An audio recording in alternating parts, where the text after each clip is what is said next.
예.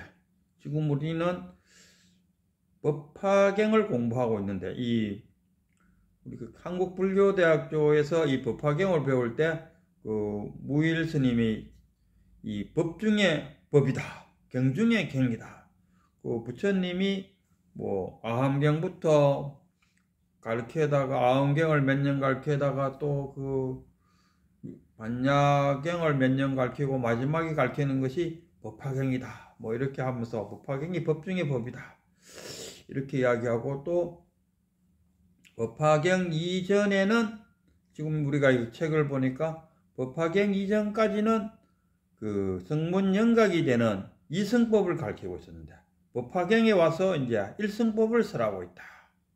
그러니까 아라한이 되는 법을 가르치다가 이제 끈기가 높아지니까, 제자들의 끈기가 높아지니까 이제 부처님은 이제야말로 부처가 되는 일성법을 가르쳐도 되겠구나 하고 일성법을 이제 다 가르친다면, 그게 이제 서폼, 방편폼, 비유폼, 자해, 목폼, 그 다음에 또 무슨 나수기폼, 그 다음에 오브레 이제 개성폼, 개성유품까지 이제 들어왔는데, 여기 대통지승불이라는 게 나와요. 대통지승불. 이 대통지승불이 언제 나왔냐 하면은 수업급년 전, 우리가 참 인도 사람들은 참 대단해요. 우리가 사량분별로 생각할 수 없는 그 이상, 그 너머의 세계를 이야기하고 있어요. 예를 들어 갖고 우리가 밤에 이렇게 하늘을 쳐다볼 때, 우리 태양계가 이렇게 있는데, 태양계 이게 전부일까? 아니면 이런 태양계 말고도 뭐 한 100개 정도 더 있을까? 한 1000개 더 있을까? 한 이 정도 생각하는데, 인도 사람들은 1000억 급을 이야기, 1000억 급. 3000대천세계가, 그것도 우주가 아니고 3000대천세계가. 알기 쉽게 표현하면은 이래요. 우리 한강에 모래알이 많다니까. 한강변을 쭉 따라갔을 때 그 한강변에 있는 모래알, 그 모래알 숫자만큼의 한강이 있고, 그러면 또다시 그 한강 옆에 모래알 수만큼. 그만큼의 금은보화를 보시를 한다 해도 금강경 사고계를 하나 지니갖고 전달해 주는 것보다는 못하다. 참 상상하기 어려울 정도로 한다. 그러니까 이 대통지승불, 갑자기 법화경에 대통지승불이 툭 나왔어요. 그러면서 이 대통지승불은 언제서 나가면은 저기 멀리 그 시절에 호랑이 담배 피우던 그 너머의 시절에 지승불이 있었는데, 이 대통지승불이 아마 그 나라의 어떤 왕이었는 모양이에요. 이 왕인데 출가를 해서 부처가 됐어요. 성불한 거죠. 이 무문간에 보면은 무문간 구축인가 그게 보면은 이래 돼 있어요. 어떤 하상한테 가서 스님이 물었죠. 대통지승불이, 지금 법화경에 나오니까 막 물어본 것 같아. 대통지승불이 10억 급을 도량에 있었는데도 불구하고 깨닫지 못한 이유는 무엇입니까? 하고 물었어요. 10억 급년 1급이 알기 쉽게 표현하면은, 우리가 대구 같으면 가산바위가 하나 있어요. 그 가면은 팔공산 쪽에 가면 가산바위인데, 그 가산바위를 하늘에 있는 천사가 100년에 한 번 내려와갖고 그 보드라운 치마자락으로 한번 싹 스치갖고 그 바위가 딸른다 아니겠습니까? 그거 다 딸글 때가 1급이다. 이렇게 표현해요. 근데 이 대통지승불이 10억 급을 도량에 앉아갖고 부처 되려고 했었는데, 부처가 뭔데 다, 여기는 10억 급 후에 지금 법화경에는 된 걸로 돼 있어요. 어쨌든 10억 급 안에는 되지는 않았답니다. 그래서 이게 하나의 공안이 돼갖고 양하상한테 어떤 스님이 와서 물었어요. 아니 어떻게 그 대통지성불이 10억급을 도량에 앉아갖고 깨닫지를 못했습니까? 하니까 그 양하상이 그거야 뭐 그대가 깨닫지 못했으니까, 그대가 부처가 되지 못했으니까 이렇게 표현했어요.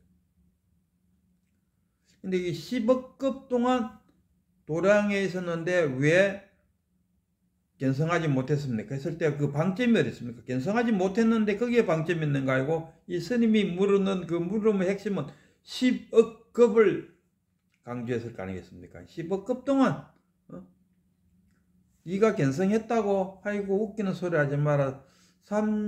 아승급을 공부해도 될까 말까 하는데 네가 뭐 며칠 공부하고 뭐 견성했다 하니 참 지나가는 소가 웃겠다. 뭐 이런 식으로 이야기했을 때는 그 사람 또한 뭐가 들어가 있습니까? 10억급 세월이 그 머릿속에다 그렇게 간단하게 견성하고 뭐 깨닫고 성불하고 할 일이 아니다. 부처님도 보니까 전전생에 수 없는 많은 닦고 해갖고 이번 생에 부처가 되었다 하는데 어찌 네가 감히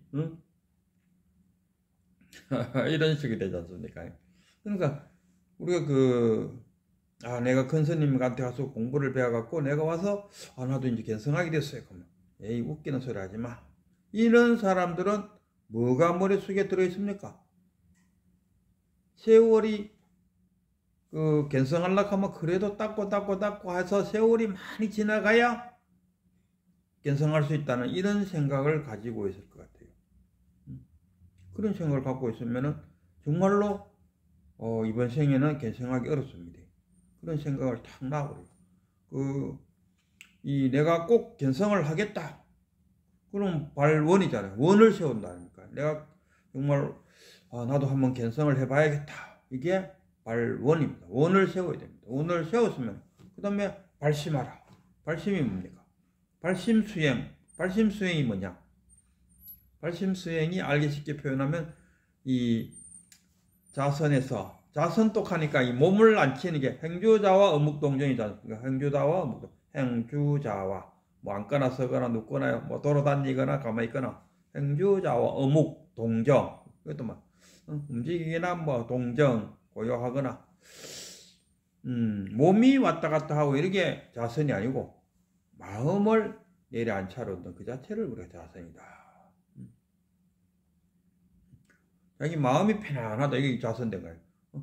오늘 막 손님이 많아요. 단체 손님 또 해서 막 부엌에 빈 그릇이 잔뜩 차였어요. 그러나 그 빈 그릇을 씻으면서도 오늘 손님이 많이 왔다는 그 자체가 너무나 기분이 좋아갖고 그릇을 씻고요. 그때도 뭐 신이 나죠.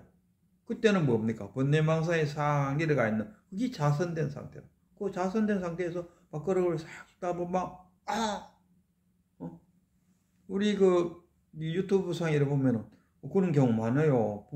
특히 여성분들은 부엌에서 일하다가 탁 깨치고 이런 분들 참 많아요.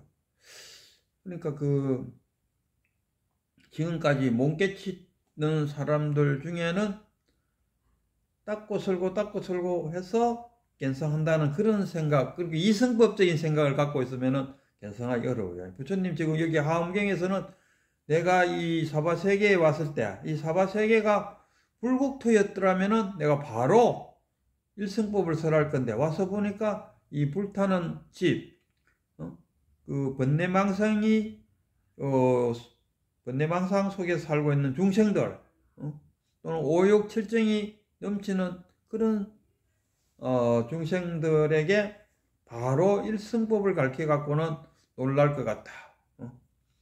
그래서 내가 그 하나의 방편으로 이성법을 설했노라. 그리고 이성법을 설하고 바로 그 이성법을 설하면은 아라한이 되지 않습니까? 아라한이 되고 또는 그 보살이 되고 아라한이 되고 이거 아닙니까? 아라한을 어느 정도 표현하면 아공, 법공이 다 이루어지고 무상, 상이 없고 무원, 원함이 없다. 그 원함이 없는 건 뭡니까? 내가 그 부족함이 없다. 부족되어 있다. 다 갖춰졌다 아닙니까? 그래서 나는 해탈되었다. 이 정도가 아라한이에요. 그럼 아라한에 하는데 대성 일성법은 부처가 되어야 된다. 부처법이다. 그리고 부처가 되는 것은 우리가 견성했다 하면 아니면 깨달았다 또는 해탈됐다 하는 건데 그 이성법에서의 깨달음은 뭡니까? 하나의 결과물로 나타나요.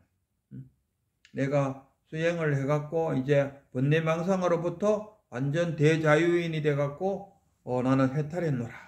이게 이성법이거든요. 그게 이 일성법에서 발다 보면은 이 자만이래요.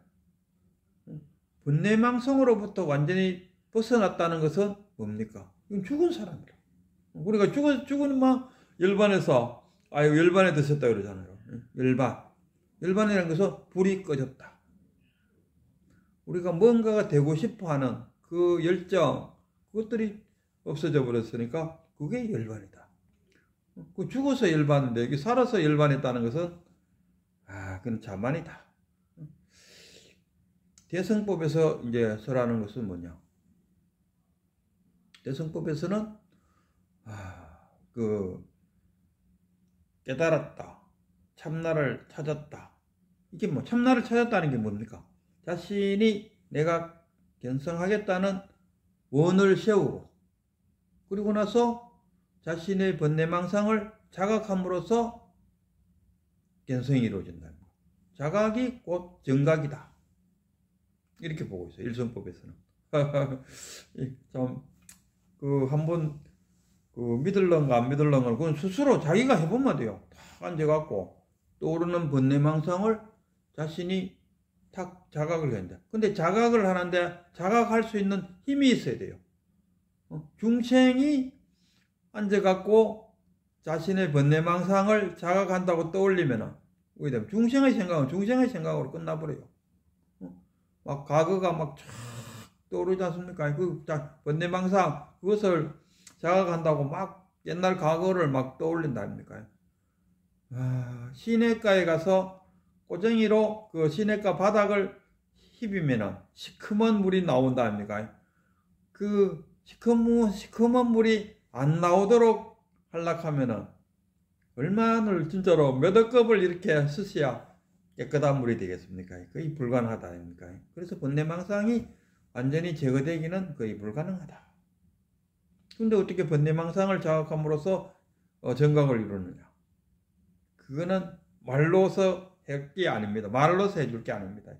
자기 자신이 정말 탁 앉아갖고 그 자신의 번뇌망상을 탁 자각하는데 이 자각할 수 있는 힘이 있어야 된다. 이게 불지견입니다. 그럼 불지견은 어떻게 구축하느냐? 그 경전도 읽고 또 조사어록도 보고 또 큰 스님의 법문도 듣고 뭐 이래야 자신의 그 불지견이 생긴다. 부처의 지혜와 견, 부처의 눈이 생긴다. 부처의 눈으로 이렇게 봐. 그 여시아문하고 같은 이야기지. 여시아문. 그 여시아문 가면은 그 아나니 나는 이렇게 들었노라. 이와 같이 나는 들었노라. 그 여시아문이잖아요. 근데 이와 같이 나는 들었다 했을 때 이와 같이인 게 뭐냐 하면 불지견으로 들었다. 중생의 마음으로 들은 것이 아니고 부처의 마음으로 들었다. 이런 이야기. 그래서 이 앉아갖고 그 자신의 번뇌망상을 자각함으로써 견성한다 하니까 그냥 무턱대고 탁 앉아갖고 그럼 떠오르는 나의 번뇌망상을 한번 자각해보자 하고 앉아있으면 의됩니까? 그게 번뇌망상에 휩쓸려 떠내려가 버려요. 휩쓸려 떠내려가지 않으려면은 자신의 근기가 높아야 된다. 불지견을 갖춰야 된다. 이런 이야기. 그리고 이 지금 법화경에 보면 뭐 10억 급, 10억 급, 말이 10억 급이지. 선녀가 내려와서 뭐 치맛짝으로 그러고 바라기가 다 떨어질 때까지인데 그것도 1억 급도 아니고 10억 급, 10억 급, 1급도 아니고 10억 급, 10억 급 동안 이 대성 지통불이 원래는 왕이었는데 이제 보니까 뭐 자기 그 아들이 16명이나 있었어요. 그리고 보니까 이 아들이 16명 있다는 것은 자기 부인도 꽤 많았어요. 한 10명쯤 안 됐겠습니까? 막 그런 상황이. 그래서 갖고 뭐 이제 어쨌든 10억급을 도랑에 앉아갖고 돌을 땄다가 이제 부처가 됐어요. 그러니까 그 자기 아들 16명도 와서 이제 저희들도 부처가 될 수 있도록 설법을 해주십시오 하고 이제 다 모여들었다 아닙니까? 뭐 그런 이야기. 근데 여기서 지금 제가 하고 싶은 이야기는 10억급이니 뭐니 했었는데 우리가 과거, 꿈, 지나간 거에 대해서 어제하고 모레 그 전날, 그러니까 3일 전과 5일 전, 뭔 크게 차이가 있겠습니까?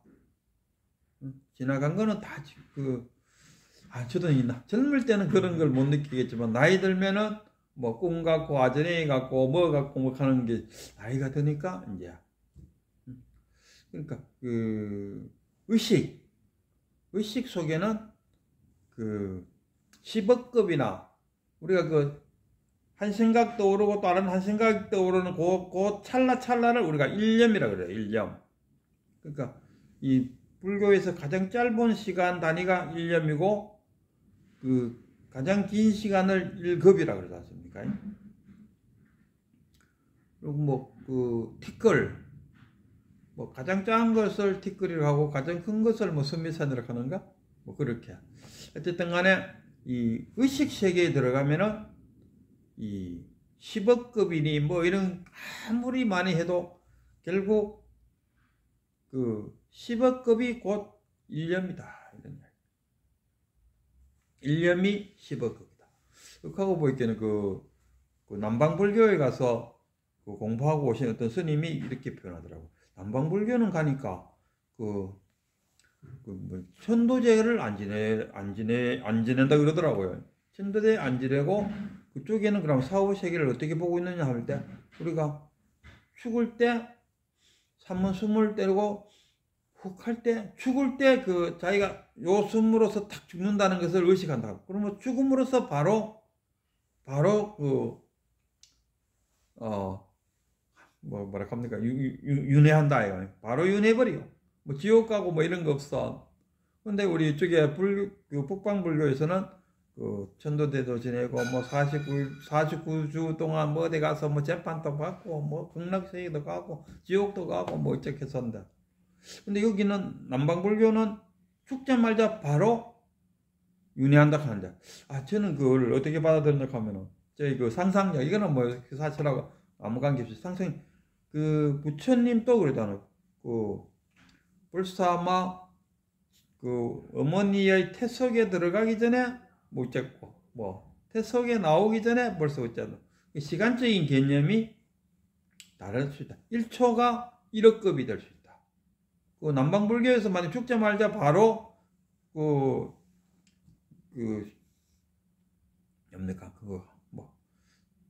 윤회한다 했을 때 그럼 1초가 1억급이 됐을 때는 1억급 동안 전당도 가고 지옥 가고 별거 다 하다가 윤회할 수도 있어요. 그러니까 시간의 개념이 틀린 거예요. 같지가 않다. 그래서 우리가 의식을 그리고 현대적으로 이야기해도 상대성 원리만 이야기해도 아인슈타인이 그러지 않습니까? 상대성 원리라는 게 무슨 뜻입니까? 자기가 좋아하는 애인하고 군고구마를 먹으면서 따뜻한 난로가에 앉아갖고 담소를 나누는 한 시간과 혼자서 뜨거운 난로가를 한여름에 옆에서 작업을 하고 있다 했을 때 한 시간과 시간의 차이가 있다. 한 시간은 100시간가가 막 먹을 수 있는 시간 아니겠습니까? 우리가 진짜 좋아하는 사람하고 이야기하다 보면 벌써 이래 됐나? 이래 되지 않습니까? 시간이 벌써 이래 됐나? 우리가 잘하는 고스트 때 그러잖아. 고스트 몇 번 치다 보면 정신 먹고 고스트 몇 번 치다 보면 벌써 한번 저녁물 시간이 되어버렸어요. 그와 같이 시간의 개념은 같지가 않다. 그래서 여기서 10억 통일이 이렇게 섰는데 그리고 깨달으려고 하면 수십간에 쓸고 닦고 해야 된다는 시간적인 개념 속에 있지 말고 그는 저는 10억 급이 곧 일념이다. 일념이 곧 무량급이다. 이렇게도 표현할 수 있어요. 일념이 무량겁이고 무량겁이 일념이다. 이렇게 생각하시면은 아마 깨달음을 이루는데 도움되지 않을까 생각합니다.